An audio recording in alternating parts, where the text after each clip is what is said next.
23वां अध्याय। शिव द्वारा ज्ञान और मोक्ष का वर्णन। ब्रह्मा जी बोले, हे महर्षि नारद, भगवान शिव और सती के हिमालय से वापस आने के पश्चात वे पुनः पहले की तरह कैलाश पर्वत पर अपना निवास करने लगे। एक दिन देवी सती ने भगवान शिव को भक्तिभाव से नमस्कार किया और कहने लगी, हे देवाधिदेव महादेव कल्याण सागर, आप सभी की रक्षा करते हैं। हे भगवान, मुझ पर भी अपनी कृपा दृष्टि कीजिए। प्रभु, आप परम पुरुष और सबके स्वामी हैं। आप रजोगुण, तमोगुण और सत्व गुण से दूर हैं। आपको पति रूप में पाकर मेरा जन्म सफल हो गया। हे करुणा निधान, आपने मुझे हर प्रकार का सुख दिया है तथा मेरी हर इच्छा को पूरा किया है, परंतु अब मेरा मन तत्वों की खोज करता है। मैं उस परम तत्व का ज्ञान प्राप्त करना चाहती हूँ जो सभी को सुख प्रदान करने वाला है, जिसे पाकर जीव संसार के दुखों और मोह माया से मुक्त हो जाता है और उसका उद्धार हो जाता है। प्रभु, मुझ पर कृपा कर आप मेरा ज्ञानवर्धन करें। ब्रह्मा जी बोले, मुने, इस प्रकार आदिशक्ति देवी सती ने जीवों के उद्धार के लिए भगवान शिव से प्रश्न किया। उस प्रश्न को सुनकर महान योगी सबके स्वामी भगवान शिव प्रसन्नतापूर्वक बोले, हे देवी, हे दक्षनंदिनी, मैं तुम्हें उस अमृतमयी कथा को सुनाता हूँ जिसे सुनकर मनुष्य संसार के बंधनों से मुक्त हो जाता है। यही वह परम तत्व व ज्ञान है जिसके उदय होने से मेरा ब्रह्म स्वरूप है। ज्ञान प्राप्त करने पर उस विज्ञानी पुरुष की बुद्धि शुद्ध हो जाती है। उस विज्ञान की माता मेरी भक्ति है। यह भोग और मोक्ष रूप को प्रदान करती है। भक्ति और ज्ञान सदा सुख प्रदान करता है।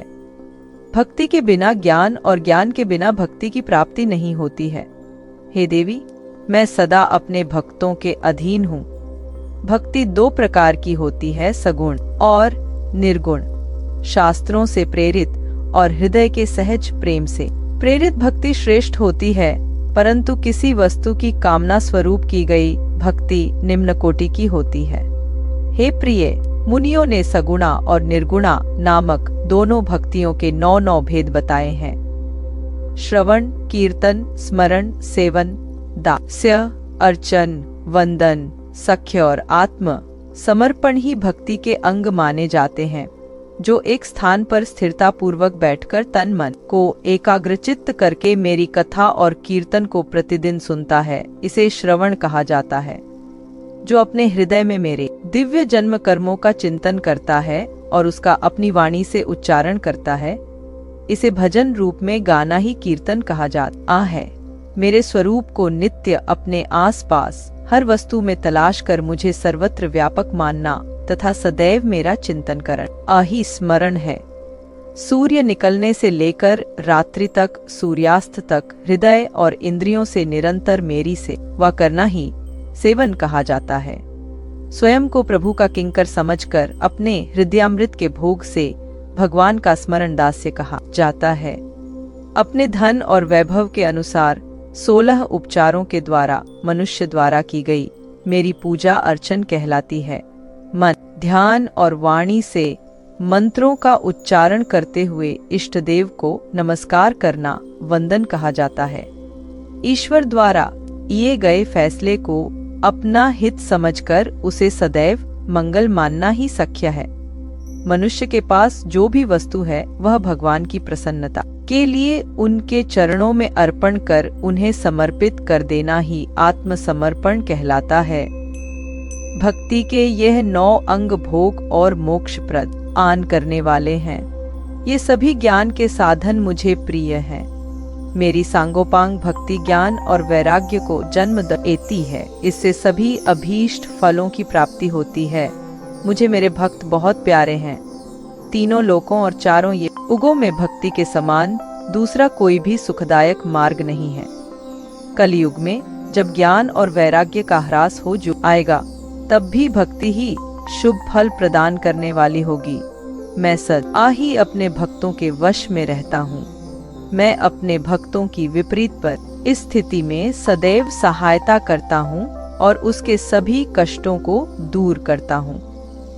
मैं अपने भक्तों का रक्षक हूँ। ब्रह्मा जी बोले, नारद, देवी सती को भक्त और भक्ति का महत्व सुनकर बहुत प्रसन्नता हुई। उन्होंने भगवान शिव को प्रणाम किया और पुनः शास्त्रों के बारे में पूछा। वे यह जानना चाहती थीं कि सभी जीवों का उद्धार करने वाला, उन्हें सुख प्रदान करने वाला, सभी साधनों का प्रतिपादक शास्त्र कौन सा है।